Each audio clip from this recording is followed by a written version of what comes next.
Salve, meus lindos, maravilhosos e poderosos. Estamos aqui com mais um Pod Perifa, diretamente, dessa laje maravilhosa aqui na Barra. A convidada já aparecendo, né? Nem falei. Gente, ainda não foca nela não, pelo amor de Deus. Nessa laje maravilhosa aqui, da Americanópolis com Vila Clara. E hoje, a minha convidada é uma convidada super especial, tá, gente? Na verdade, é um episódio de mentoria, sabe por quê? Porque essa mulher tem uma das histórias mais inspiradoras que vocês podem conhecer, que vocês podem ter contato. Sabe por quê?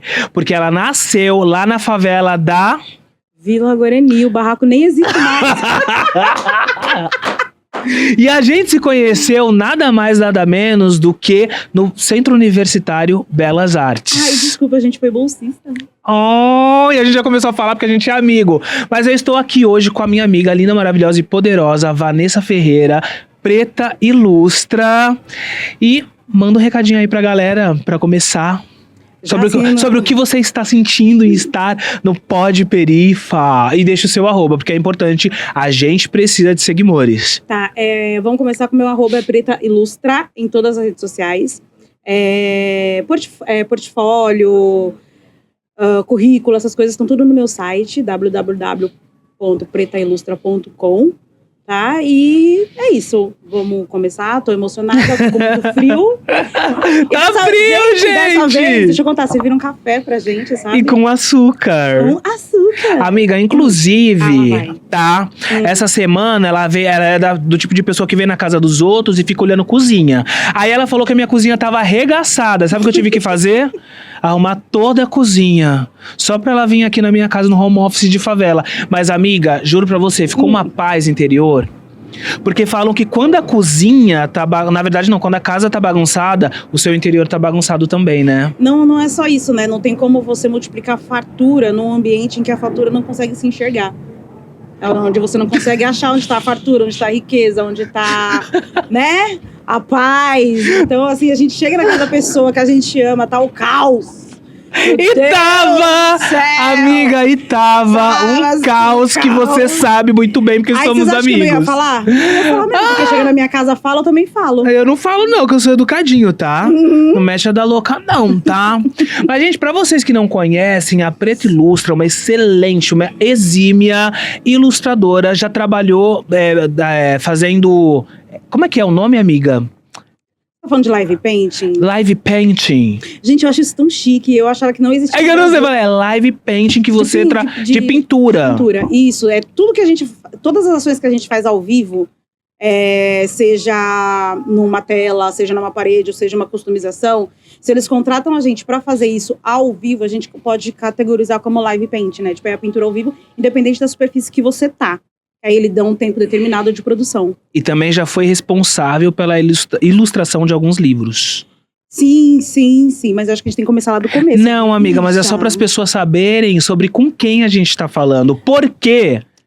Não, a gente faz livro, a gente faz campanha. A gente já pegou campanhas muito grandes fazendo com ilustração. Que era uma coisa que eu também não tinha noção, que o ilustrador podia atuar, podia ilustrar. Ilustrador também trabalha na direção de arte, quando você vai produzir alguma coisa. Eu pego muito trabalho com publicidade, porque você tem diretores de arte, mas não é que todo diretor de arte desenha, porque desenhar não é uma coisa assim tão simples. Sim. Mas é muito mais fácil você transformar um ilustrador em diretor de arte, do que transformar um diretor de arte em ilustrador. E é esse o lugar que você está hoje. Isso, hoje eu ganho dinheiro, eu me sustento, eu pago minhas contas, o meu aluguel com ilustração. Eu fiquei 10 anos no mercado publicitário porque eu me formei para trabalhar com direção de arte. Então, eu comecei pelo final para as pessoas saberem aonde você tá e da onde você veio, que é uma das histórias mais inspiradoras assim que eu já ouvi, principalmente da sua conexão com a ilustração. Mas, amiga, então agora me fala, aonde a Vanessa nasceu e como foi a infância da Vanessa, da Preta Ilustra? Qual é a história da Vanessa, principalmente com as quebradas? Muitos recortes, né? A minha mãe veio da Bahia, né? Ela já tinha perdido a mãe dela. Aí ela veio morar para São Paulo. Aí a gente morava de aluguel num barraco ali na Vila Guarani, que antes era um murão, que eles chamavam de murão, ali na Leonardo da Vinci, perto da na Leonardo da Vinci mesmo, que hoje construíram uns prédios de luxo, mas aquilo era um terreno. Isso, ela era naquele lugar mesmo. Eu Mas sei, tinha um monte aqueles de prédio onde dá pra ver de luxo. todos os lugares que dá pra Isso, ver é imigrantes aquilo lá. agora. Exatamente, ali era um murão. E um pouco pra frente do murão tinha uns barracos, né? Ele tinha a primeira parte, que eram casas mesmo, e atrás tinha uns barracos. Que era hoje a gente fala de barraco, mas não era como era na década de 80, gente. Barraco era madeira mesmo. As madeiras. Aquelas bem e fininhas, bem rosinha. E eu tenho as recordações de que o chão da minha casa não tinha nem piso ainda, era chão de terra batida. Então minha mãe ia no Cruz de Malta fazer aqueles bazar de gente rica, né? Que vendia coisa de gente rica muito barato. Ela comprava rolo de carpete. Então ela cobria a parede da casa e cobria o chão todinho de carpete. Porque ela falava que ela tinha muito rato, muita barata, muita lagartixa. E ela tinha medo desses bichos ficar mordendo a gente. E também ajudava para manter o calor dentro de casa, por conta do frio, do vento. A madeira deixa passar vento e tudo. Deixa. Mas aquele barraquinho, ele aguentou muito. Ele aguentava as tempestades aqui, aquele barraquinho balançava assim, ó. E você morava com quem, amiga? Era minha mãe e mais 4 filhos, né? Aham. Era o Maurício, a Ana Paula, eu e o Robson. Tá. E aí, como é que foi a sua educação? Você estudou em escola pública? Porque tem uma história, né? Que você foi pro... não era internato. Não. Era o quê? Era Era uma uma instituição. Era uma instituição. O Cruz de Malta. Minha mãe trabalhou muito, né? Cruz de Malta. Minha mãe, ela trabalhou na Cruz Verde com crianças que eles deixavam lá já em situação, já pra enganadas e tudo. E aí ela começou a trabalhar nesse Cruz de Malta. O Cruz de Malta, na época, ele era uma associação particular. Ela era uma creche particular que atendia as crianças da região ali da Pedro Bueno, Favela da Alba. Ela atendia toda aquela região, porque na época eles tinham aquela campanha contra a fome. E eles recebiam muita doação, tinha muito médico voluntário. E era uma época em que as crianças morriam muito de desnutrição. O índice de mortalidade infantil era muito alto. Então eles começaram a fazer um trabalho ali. Eu sei que é um pouco antes disso. Lá para 60, 70. Minha mãe falou que o Cruz de Malta começou com uma creche, que começou com a dona Lígia, a tia Carmen, e acho que a tia Dinha, que trabalhava, quando eu conheci ela trabalhava na parte de lavar roupa, na lavanderia. Aí a tia Carmen, acho que ela era enfermeira, se eu não me engano. Eu lembro dela na enfermaria. E a dona Lígia, ela ficou como coordenadora, né? E eram muito velhinhas, né? Eu era criança, elas já eram muito velhinhas. E como minha mãe trabalhava lá, todos os filhos foram criados lá. Então eu passei a vida inteira lá. Eu fiquei até mais ou menos os 15, 16 anos. Porque depois da creche tinha o CJ, que era o Centro de Juventude. Que foi ali que eu comecei a desenvolver essa parte artística, que a gente tinha o que hoje eu considero como uma segunda mãe, né? A Ana Elizabeth, que ela é uma advogada, formada e tudo, mas e atuante na área, mas que ela queria muito trabalhar com criança. Ela achava que a vida dela era trabalhar com criança. E a gente se encontrou lá. E ela achava... Ela sempre dizia que eu tinha muito talento pra arte. Tipo, enquanto as outras crianças tinham muita dificuldade de pegar uma tesoura, de recortar, de fazer essa parte cognitiva, lógica, eu tinha muita facilidade. Então, por eu ter facilidade, sempre que ela estava lá, eles me colocavam para trabalhar com ela. Então, eu desenvolvi muita parte artística. Mas eu tinha muita dificuldade de sociabilização, porque eu nunca gostei de pessoas. Mas mudou isso, né? Não mudou, gente, não gosto de gente. Oxi! Tá, imagina se gostasse. Minha mãe falou que ela teve muita dificuldade comigo quando eu era pequena, porque eu era uma criança, vamos dizer assim, meio peculiar. Eu sempre fui uma criança muito diferente. E por ser uma criança diferente, que não performava o que as outras crianças performavam, e que não atendia também as expectativas dos adultos em relação ao que uma criança de periferia deveria ser, eu me isolava muito. Eu criava o meu mundo só meu para sobreviver e tudo mais. Mas por quê? Hoje, como adulta, você consegue identificar o porquê que aquela criança era isolada, embora você ainda seja isolada. Mas eu acredito que depois que a gente vira adulto, a gente começa a identificar algumas coisas. Sim, eu, por exemplo, comecei a identificar que eu era isolado porque eu era uma criança gay. E já na primeira infância, as crianças já... mulherzinha, que não sei o quê! E eu nem sabia o que eu era. Então eu comecei a achar que aquilo era uma coisa ruim. Então eu não queria ser quem eu era. E você? Você identifica o porquê que você era isolada? Você não parou pra pensar nisso, né, bicha? Eu fiz terapia, meu amor. Não, mas pera. Então, Não, na terapia você deve ter descoberto? A gente descobriu vários fatores externos em relação à minha criação. Maus tratos e tudo mais. Mas que a gente não tem como culpar ninguém, porque eu era filha de uma mãe solo, sobrecarregada, que a única coisa que ela podia fazer na vida era trabalhar para que a gente tivesse um teto para morar e comida para comer. Então, se eu tinha alguma necessidade específica, essa necessidade específica não era atendida. Podia se caracterizar como violência, como algum tipo de descaso, de abandono. Então, isso tornou a minha existência muito difícil. Eu tinha uma dificuldade de querer continuar viva, de querer interagir com as pessoas. Então, em algum dado, as pessoas, ao invés de olhar para aquilo e pensar em algum outro diagnóstico neurovigente, por exemplo, essa criança é só chata, não encosta nessa criança, deixa essa criança lá. E nesse deixa essa criança lá, eu criei um mundo, eu construí meu mundo, e nesse mundo eu consegui dar uma forma de sobreviver. Mas eu era aquela criança, Walter, eu era uma criancinha muito, muito miudinha. Então, questões raciais, por exemplo, eu só entendi que eu era uma menina preta porque outras pessoas, desde que eu era muito nova, chegavam assim e falavam: olá, pretinha, faveladinha, a cabelo duro, a não sei o quê. E eu não sabia o que era isso. Eu vim entender o que era toda essa coisa lá com 16, 17 anos, que aí você começa a ter a sua percepção de existir no mundo. Então, as pessoas já determinaram o meu lugar no mundo porque eu era filha de uma mãe preta que morava num barraco. E isso que definiu quem eu era. E eu tinha muita dificuldade de entender o que estava acontecendo ali. Por que as pessoas estavam me definindo? Por que ninguém chegava e perguntava assim: e aí, Vanessa? Como é que você tá? O que você é? Então, pelo fato de todo mundo sempre estar respondendo as coisas por mim, eu achava muito mais confortável estar naquele espaço que eu criei. Mas hoje, quando a gente tem acesso à terapia, tem acesso a diagnóstico, tem acesso a várias outras coisas, eu fui uma criança que tinha muita dificuldade de alimentação. Eu tinha seletividade alimentar, por exemplo. Minha mãe tinha uma dificuldade muito grande de me alimentar. Eu não comia. Eu só bebia leite.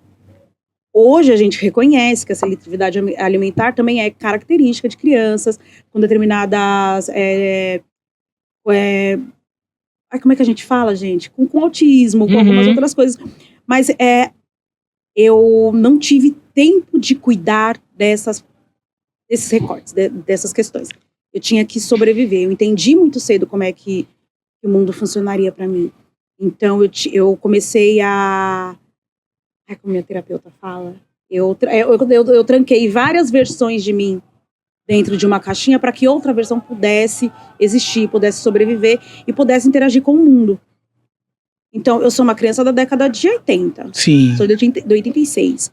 Eu tinha uma tia que nessa época já estava internada no Jiquiri. Que ela não conseguia viver com todo mundo. Então, eu tinha uma mãe que dizia para mim que se eu continuasse desse jeito, que se eu fosse assim, ela ia me internar com a minha tia no Jiquiri. E eu era muito nova para entender essas questões. Sim. Mas o isolamento, ele me ajudou a interagir com o mundo. Então, nesse isolamento que eu fui criando a questão da arte, que eu consegui desenvolver. Porque enquanto eu não interagia com o mundo, não vivia com o mundo, eu direcionava a energia que eu tinha para uma outra coisa, que foi a arte, por exemplo. Então, aí você escolheu fazer uma faculdade de publicidade e propaganda, que não tinha nada a ver com isso ou tinha, não sei, com aquilo que você faz hoje. Mas se isso estava presente em você, a ilustração, desde a sua infância, por que você saiu desse rumo e foi fazer uma faculdade de publicidade e propaganda? E como você conseguiu entrar numa faculdade de elite, que é o Belas Artes? Sendo introspectiva, porque quando eu te conheci na faculdade, você não era introspectiva. Você já era essa Vanessa. Tinha um monte de branco lá. Eu tinha que sobreviver. Eu tinha que sobreviver. Minha filha, em cima dessa pergunta eu falaria assim: nossa, Walter, eu fiz 7 anos de teatro. Por que eu não fui atuar? por exemplo. Ah, então nesse meio tempo, antes da faculdade? Antes da faculdade, Walter. Então você fez teatro de quantos anos a quantos Vamos lá. anos? Depois que eu saí do Cruz de Malta, lá pelos 16 anos, É. que não tinha mais o que fazer, todos os cursos que eu podia fazer ali eu fiz, eu fui no Centro Cultural Jabaquara. Que agora eu acho que é o acervo da memória do viver afro-brasileiro, né? Sim, Mãe. sim. Depois você bota o nome aqui, Aham. tá, por favor. Ah. E lá eles tinham cursos. E era uma época que não tinha celular. A gente tá falando perto de 2000 e não sei o quê, né? Não tinha celular, não tinha nada. Então a gente brincava na rua, a gente jogava taco, não sei o quê. E no meio disso, tinha um grupo que dava aula de teatro chamado Ordem do Caos. Cara, isso é muito importante. Ah. Então, eu podia ir pra rua, eu podia ir pra favela, eu podia fazer as mesmas escolhas que a minha irmã pra engravidar aos 13 anos, que era o que todo mundo esperava. Sim. Quando a minha irmã engravidou, eles esperavam que eu tomasse as mesmas decisões se fosse igual a ela. Ah! E, meu Deus, Vocês viram, gente? Era o quê? O morcego? uma bruxinha. Aí eu não fiz. Aí eu fui fazer street dance, eu fui fazer grafite e me achei no teatro. Eu fiz 7 anos de teatro, Walter, antes de entrar na faculdade. Eu tentei outros caminhos. Mas, amiga, isso foi muito importante. Foi, porque ele me manteve fora das ruas, ele me manteve fora das drogas, eu pude estudar. Não, e pela eu questão da pude- comunicação também. Sim, porque... Mas aí, Walter, tem aquela, né? Se eu não fosse boa no que eu fazia, eu não ia ficar 7 anos lá. Eu tive que... Quando eu tava pra prestar vestibular, eu tive que olhar pra minha vida e fazer escolhas. Sim. Eu tentei... USP, eu prestei pra USP. Se eu tivesse prestado qualquer outro curso, eu tinha entrado. Tá. Mas eu não entrei em... artes cênicas lá. Aham. Mas se eu tivesse prestado pra qualquer outro, eu tinha entrado. E eu não tinha estrutura nenhuma. Eu tava morando na Alba nessa época. Na favela da Alba, Isso, aqui, na favela Jabaquara. da Alba. Era um inferno a minha vida, era um inferno. Por Era quê? um inferno. A minha mãe, nessa época, ela já tava no ápice do alcoolismo. Eu não tinha, meu pai estava extremamente ausente. E a família que hoje vocês veem nas redes sociais, da minha família e tudo mais, não era a família de quando eu saí de casa, de quando eu entrei na faculdade. Tá. Então, assim, a minha mãe adotiva, que é a Ana Elizabeth, que Do Malta. Isso, do Cruz de Malta, ela pagou um cursinho pré-vestibular pra mim. E ela ela falou, você vai entrar na primeira faculdade que você conseguir. Tá. Você vai entrar na primeira faculdade que você conseguir, porque você tem que entender que você não tem escolha. Não dá pra você escolher. Você quer, por exemplo, fazer artes cênicas, mas a faculdade é tempo integral. Como é que você vai pagar? Como é que você vai comer? Tá. Como é que não sei o quê. E eu lembro que eu trabalhava, e todas as vezes que eu voltava do meu trabalho, eu passava na esquina da Belas Artes, ali que o 577T passava ali, o Jardim Miriam. E você se via ali na porta? Todos os Amiga, a mesma dias, coisa comigo. Todos os dias eu olhava pra aquela faculdade, tava escrito Belas Artes. Mano, a mesma E eu coisa. falava assim, eu vou entrar nessa faculdade um dia. Eu também. Eu vou passava entrar no na- ônibus todo do Jardim dia. Miriam, não era? No Que Jardim passava lá. 577T. E todos os dias eu olhava pra ela, então eu tinha um objetivo. Caraca. Eu tinha um objetivo. Então, assim, eu entendi que pra alcançar esse objetivo eu tinha que terminar o ensino fundamental, Aham. terminar o 2º grau, fazer um cursinho e entrar na faculdade. E não existia outra possibilidade pra mim se não fosse isso. Tá. Eu não conseguia me ver em outras coisas. Então, assim, eu tive um hiperfoco muito grande nisso também, Val. Eu dormia 4 horas por dia. Eu estudava. Eu lembro que eu estudava tanto, que chegava domingo, que era o único dia que eu tinha de folga, eu dormia e acordava em cima do livro. Dormia e acordava. E eu só sabia que era domingo porque o Samba da Laje fazia os coisas no domingo. Aham. E todo mundo ia pro Samba da Laje e eu não ia. Eu ficava sozinha em casa porque eu tinha que estudar, porque eu queria entrar na faculdade. E eu lembro que todo final, eu sabia que era domingo, porque todo final, eles tocavam todo último domingo do mês. E eu conseguia ouvir de casa. E eu falava, meu Deus, quando é que um dia eu vou conseguir ir pro samba? Tipo, eu nunca vou conseguir viver isso. Eu sei que eu tô parando 1 ano, 2 na minha vida, mas eu sei que eu vou um dia conseguir. E eu sei que depois que entrei na faculdade, que eu passei, que eu fiz, a coisa que eu mais gostava de ir era pro Samba da Laje. Então, às vezes, as pessoas não entendem muito essa relação, mas às vezes eu acordava, eu tava babando em cima do livro, eu acordava e eu ouvia eles cantando. Samba da Laje vai terminar agora, E, tipo, aquilo pra mim era falando, caraca, mais uma semana vai começar. Mais um mês vai começar. Então, assim, era muito disso. Então, o samba, ele tem eu criei um...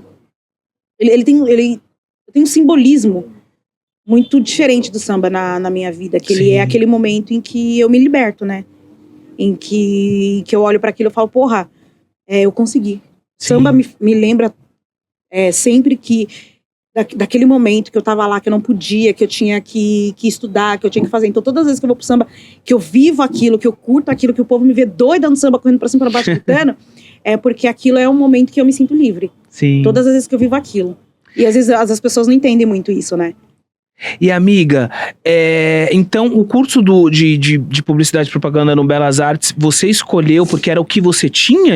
Isso? Quando chegou o ProUni, que eu vi que eu podia me inscrever na faculdade que eu queria. Tá. A coisa foi, pelas notas que eu tinha, podia me inscrever na faculdade que eu queria. Porém, a gente sempre tinha que estar olhando, porque a gente tinha 5 opções de curso. E a gente se inscreve nos cursos e a gente vê a nota de corte. Tá. Dentro do que eu podia, eu tinha Belas Artes, Anhembi Morumbi, e eu acho que Mackenzie. Era isso, eram as 5 opções. Todas elas eram comunicação social, designer, eu acho. Sim. E publicidade e propaganda. Sim. Eram as opções que eu tinha. Aí eu fui e entrei em toda a grade curricular de todos os cursos para saber o que ele oferecia. E eu lembro que eu falei que eu vou fazer faculdade porque quando eu estava em casa, que eu estudava, que eu tinha uma outra percepção do que era viver ali, dentro do barraco, eu via o meu irmão deixar minha mãe doida, porque minha mãe ficava doida, gente. Minha mãe já não estava bem na cabeça, minha mãe ficava doida. Uhum. Como se ela tivesse que escolher qual filho teria que ser feliz, qual filho ela teria que ajudar. Então eu via a minha mãe fazer um esforço absurdo para dar pro meu irmão um tênis que valia mais que o aluguel da minha casa. E eu não entendia como é que uma pessoa que estava vendo os mesmos, que estava ali, que sabia quanto a minha mãe ganhava, que via a necessidade que a gente passava, ele não conseguia entender o que era aquilo para aquela mulher. Eu via a minha mãe ter que escolher qual filho seria o filho dela. E eu falei, eu não quero participar disso. Porque ela se matava, porque se eu não der um tênis para ele, ele vai achar um jeito de arrumar na rua.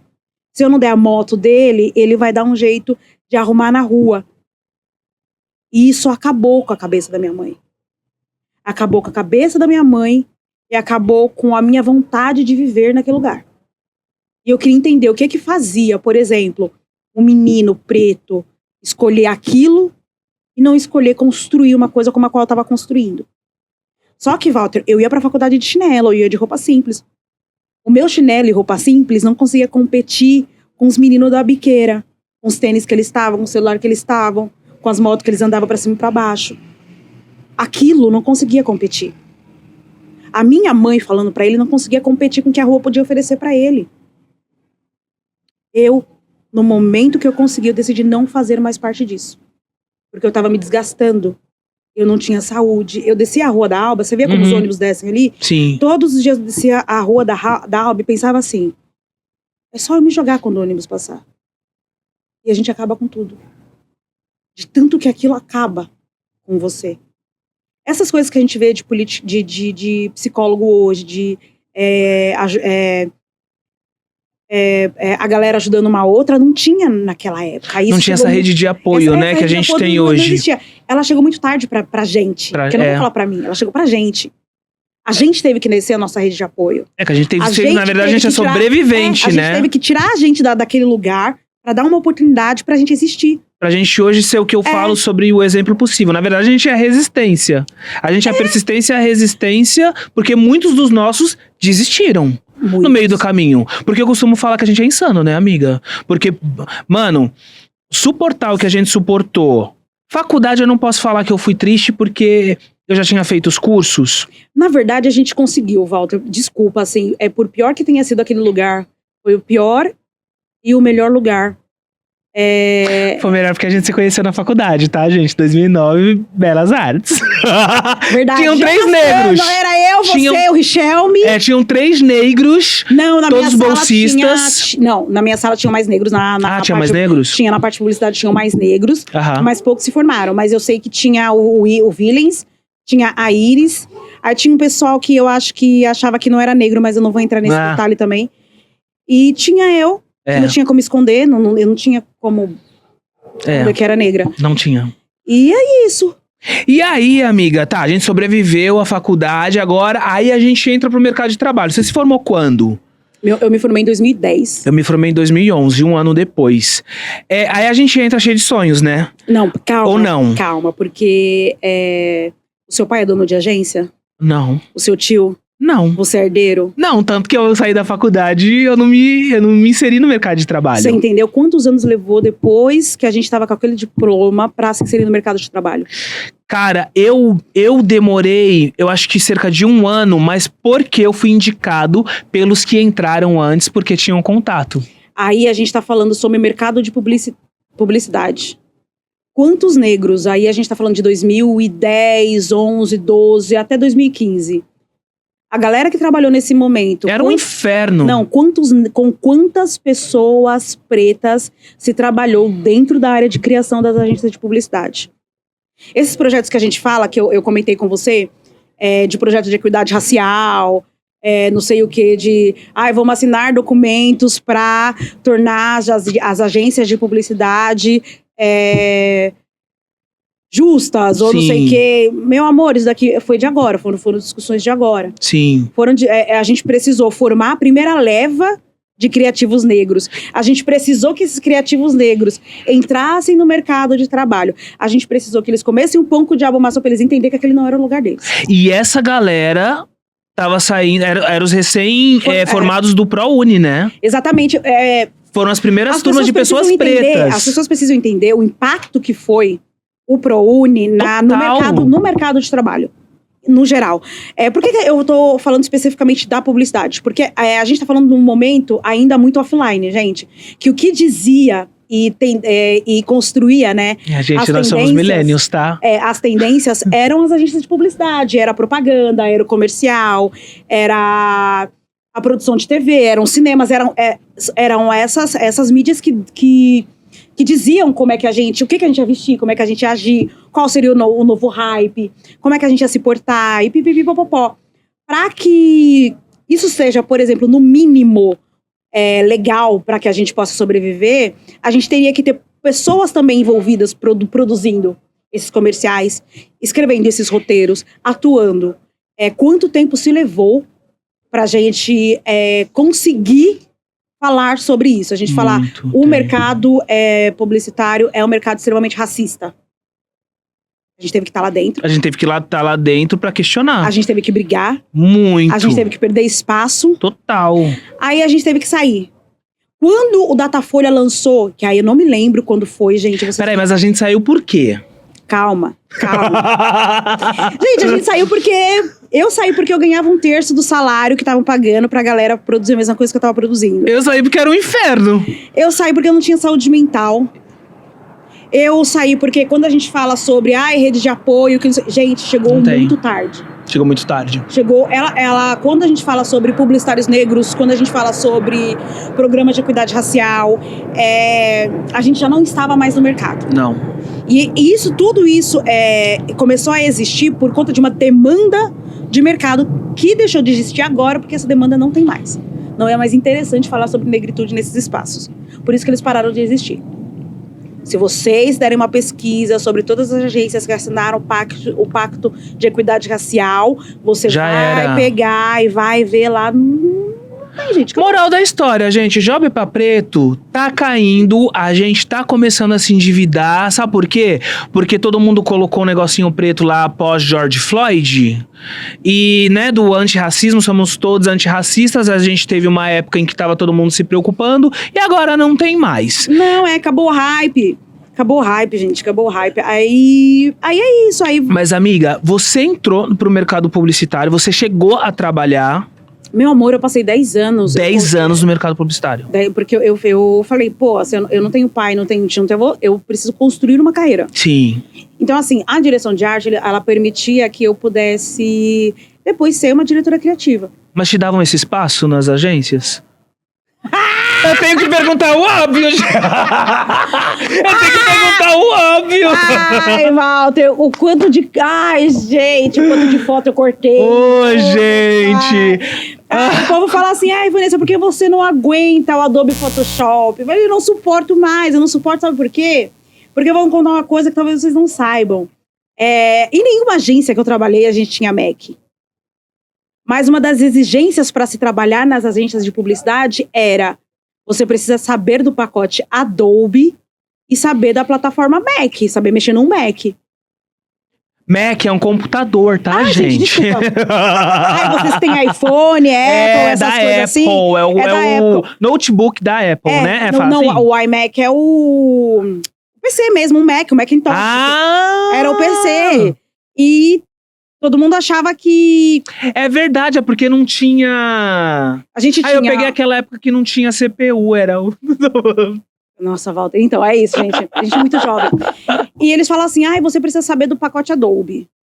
Agora me diz, se você é pobre, naquela época, a gente não tinha computador em casa. Vocês param, tá? Quem tinha computador em casa? Não tinha. Quem tinha? Eu entrei na faculdade só escrevendo roteiro e direção porque eu não tinha um computador pra montar vídeo. E era o que eu mais amava, porque eu não tinha acesso a um Premiere. Por exemplo. Nenhum Mac. Então aí a Belas Artes, ela entrou na frente, porque a Belas Artes, ela tinha um laboratório. Tinha um laboratório, Belas Artes. Laboratório de Mac. Então tudo que eu aprendi foi na faculdade. Eu também. Então assim, ela tinha laboratórios incríveis, assim. Ela tinha uma infraestrutura que formava profissionais, bons profissionais. Aí, quando você ia para uma vaga, a forma deles tirarem as pessoas pretas e pobres era essa exigência do pacote Adobe e saber trabalhar no Mac. Aí as pessoas perguntam assim, por que, Vanessa, você não gosta de iPhone, aí não sei o quê. Gente, isso dava tanto problema na hora de fechamento de arquivo, de transferir arquivo, que não sei o quê. Porque eles exigiam isso, que não sei o quê, aí batia na gráfica, a gráfica voltava.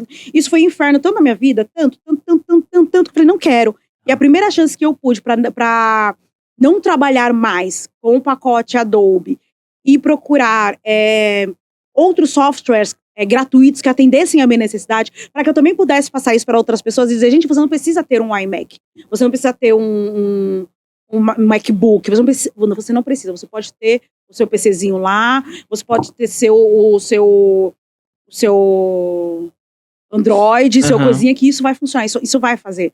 Então eu tentei construir, para mim, uma narrativa um pouco mais acessível.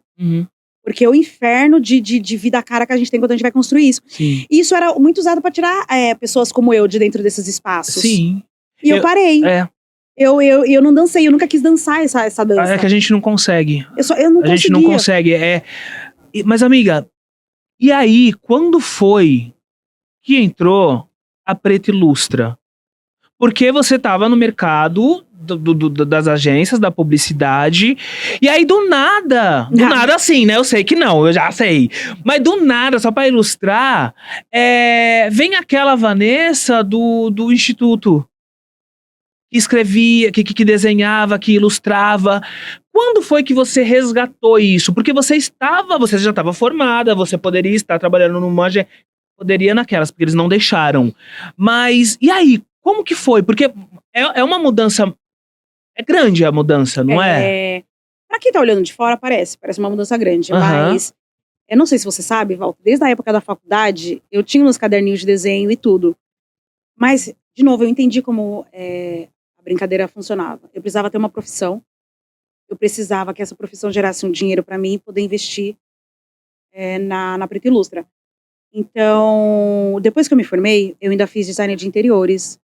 Eu fui fazer desenho industrial, fui fazer várias coisas para que eu pudesse ter uma coisa chamada base. Eu não tinha.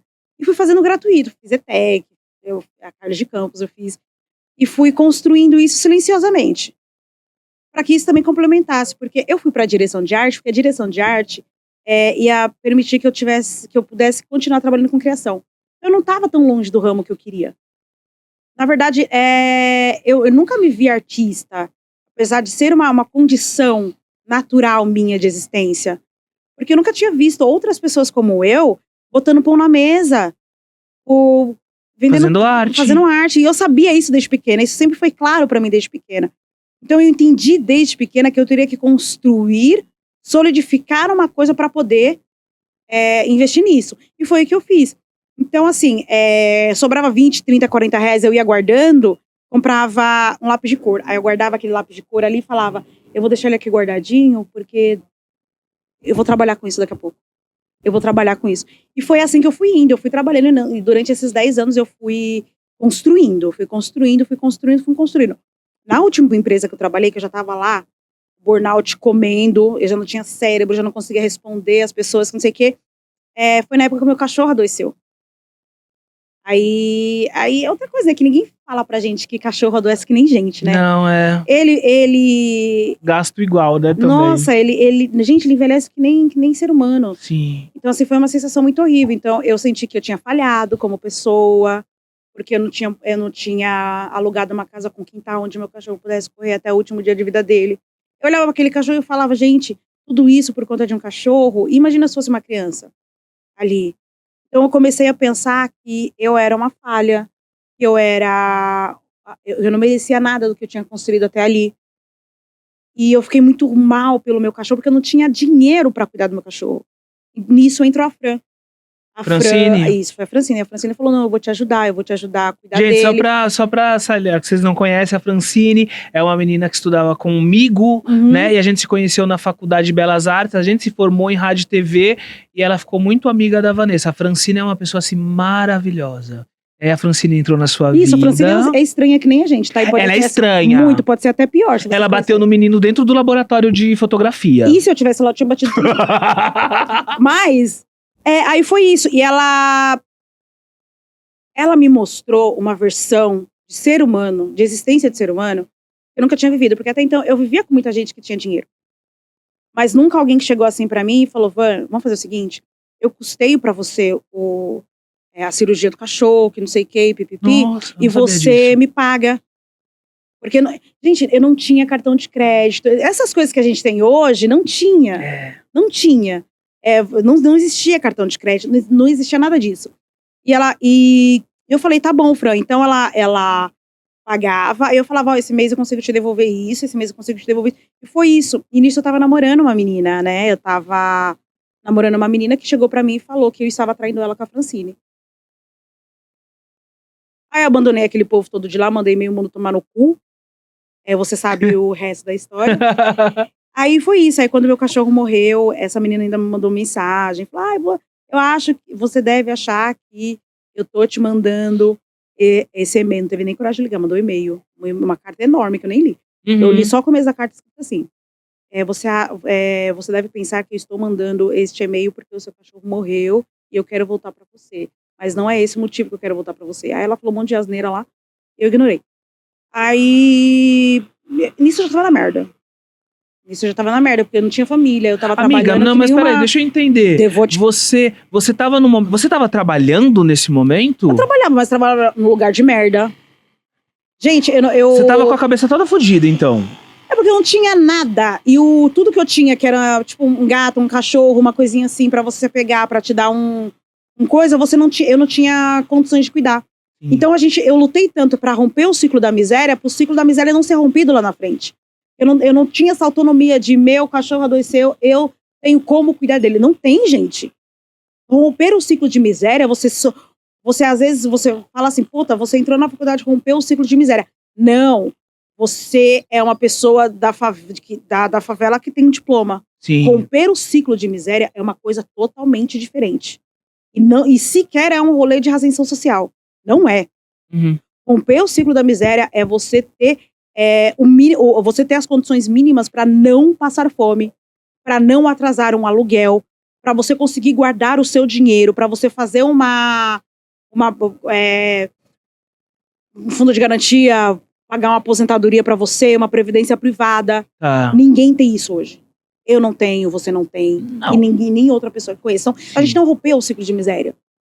A gente... Sobrevivência, ainda. Acho que rompeu o ciclo da sobrevivência. Eu acho que a gente tá na sobrevivência. E nesse meio tempo chegou a Francine, que a Francine viu que eu tava ali naquele... Eu entrei num rolê que eu não... Se você falasse oi comigo, eu não conseguia te responder.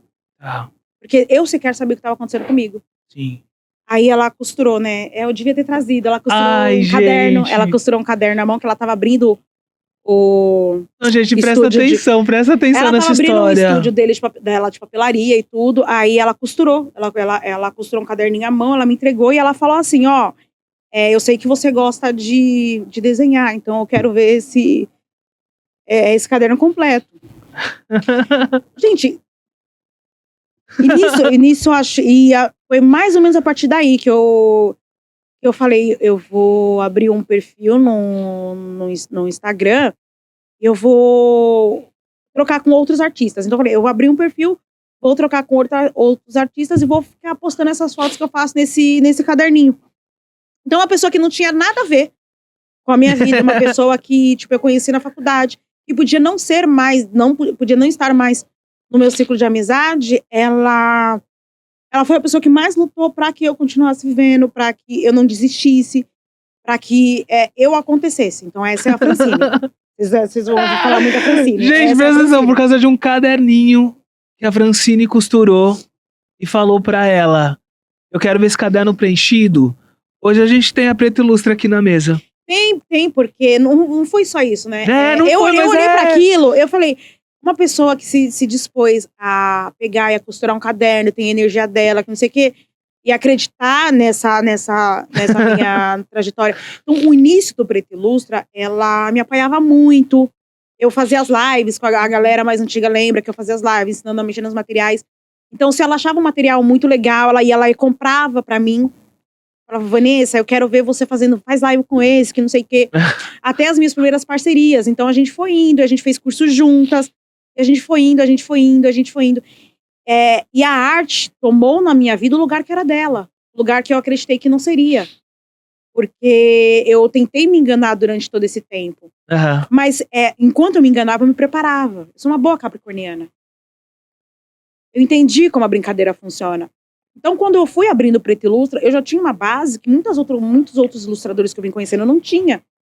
O conhecimento de redes sociais, de não sei o quê, eu já tinha. Entendeu? Então isso assim foi muito importante. Ai, gente, eu queria ficar 3 horas aqui, pelo amor de Deus, amiga. Agora a gente vai ter que correr, porque a gente tá indo nos minutos finais. Amiga, o Preta Ilustra, ele abriu um caminho, abriu um caminho para o que você é hoje. É a sua profissão. Aí a gente entra naquele rolê, né? Profissão é aquilo que você se dedica mais de 6 horas por dia, né?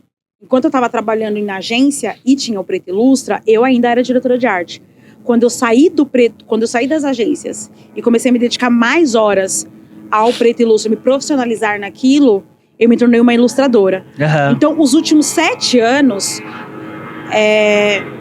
eu não trabalhei no Preta Ilustra porque eu amo ilustrar. Eu trabalhei no Preta Ilustra porque não existe mais espaço para as pessoas negras dentro das agências de publicidade. Caramba. Ponto. Então hoje eu sou uma profissional da arte. E às vezes é uma profissional da publicidade também. A gente nunca deixa de ser, né? Porque eu administro as minhas redes, eu faço todos os meus projetos sou eu que realizo, chega o briefing, eu lá executo, como se eu fosse a minha própria agência. Ah, amiga, agora, aonde o Preta Ilustra te levou? Fala um pouquinho dos seus trabalhos mais significativos. Eu sei que você trouxe... Nem vai dar pra mostrar tudo. Vai mostrar sim! Tudo. É só mais 10, amigo! Mas não, eu acho que o mais importante que eu tenho que dizer quem validou, quem disse assim, ela foi uma puta de uma diretora de arte, ela é uma puta de uma ilustradora, foi quando a gente ganhou a estrela de ouro e bronze no 46º no área de publicidade. Que é o maior prêmio de publicidade, tá bom? E ela subiu ao palco, recebeu aquele prêmio. E naquele dia, amiga... Mano, eu não tinha chão. Eu chorei tanto. Porque, cara, é como se ali fosse o final do filme. Mas que, na verdade, é o começo. Porque ela subiu num palco da publicidade racista do Brasil e ganhou um prêmio. Mas por um trabalho que ela fez. Como eu cheguei lá? Toma. Eu queria mandar um beijo pra minha... Brincadeira. 2 pontos muito importantes. Nós tivemos o primeiro grupo de pessoas diversas para poder produzir o 46º anuário. Tá. Que foi escolhido porque nós elegemos o quê? Uma bancada preta, dentro do clube de criação, que nunca existiu. Sim. Então essa bancada formou este grupo criou este anuário ganhou um prêmio. Ponto. Então a gente teve o quê? Lembra da história que eu falei assim? Que a gente tinha que ter pessoas preparadas dentro da área, pessoas pretas que entendiam aquilo, né? Aí eles foram lá, fizeram frente ao clube de criação, falando sobre ele nunca ter tido diretores negros lá dentro. Sim. Aí subiu, né? A chapa preta subiu. A chapa preta subiu. Aí eles ficaram 1 ano e para cada chapa que sobe, eles são responsáveis pelo anuário. A chapa preta subiu, fecharam os 4 diretores de arte para produzir esse anuário. Que esse anuário, o tema é argila. Argila, sei. E ele tá incrível. Você trouxe? Aham. Eu acho que de tudo. O tema dele foi a argila. E pra gente amarrar essa história da questão da argila, eu trouxe o Itã de Nanã, que fala onde Nanã molda o homem do barro. Então esse foi o anuário que ganhou o prêmio de Ouro e Bronze na direção de arte. Cara, é lindo, amiga. Aí é muito, muito... Deus! Aqui, meu amor. Aqui, ó. Aonde? Então essas peças foram produzidas também. Aqui, amiga, ali, ó. Aquela câmera ali, ó. Foram produzidas. Aí o que abre o anuário é o Itã de Nanã. Vai estar em algum lugar aqui, viu, gente? Devia ter colocado um post-it. Devia, gente. Mas a gente sai correndo com as coisas, a gente Sim. não consegue. Aí tem a apresentação, Itã. Aí aqui, ó. Aí é o Itã de Nanã que abre o 46º anuário. Por que é importante isso, gente? Porque a gente está falando sobre ancestralidade, sobre as nossas bases, né? E a argila construiu o mundo, né? Através dela a gente fez o prato pelo qual a gente se alimenta, né? A gente construiu a casa onde a gente morou. Então isso foi muito importante. E trazer um ancestral, principalmente um ancestral da minha família, e a gente ganhar um prêmio através disso, para mim foi muito importante. Então essa foi a minha contribuição. E eu só tive essa contribuição quando eu saí dentro das agências. Eu parei de usar a agência como muleta para mostrar o meu potencial até onde eu posso ir. Pra contar a sua própria história. Exatamente.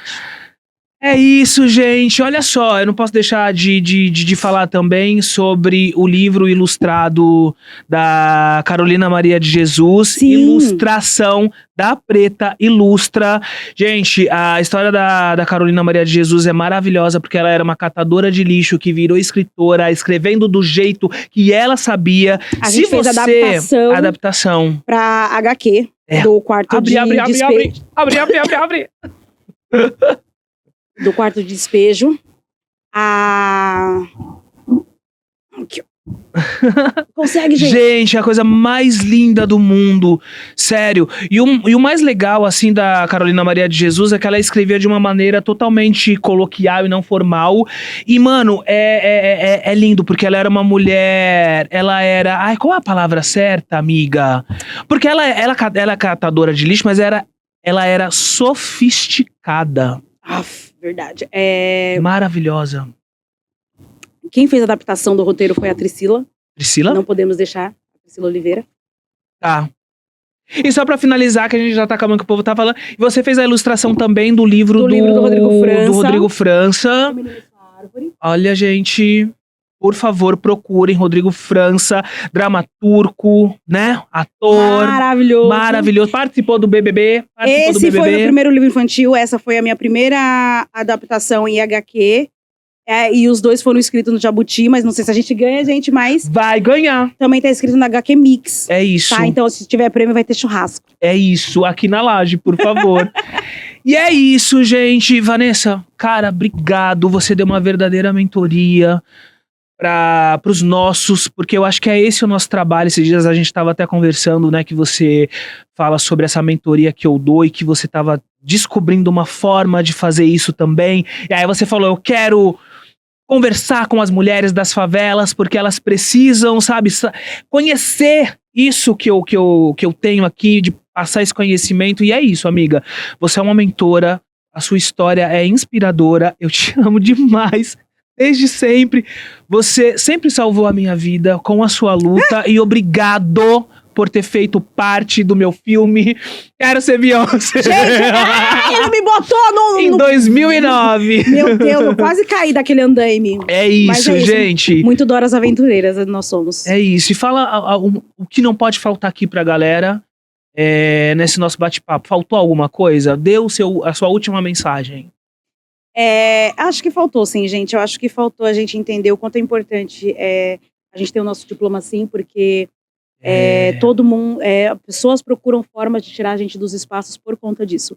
Por conta de coisas básicas, como o nosso diploma, como o fato da gente não performar muita feminilidade, não performar a favelada, ou não performar nada do lugar onde a gente vem, né?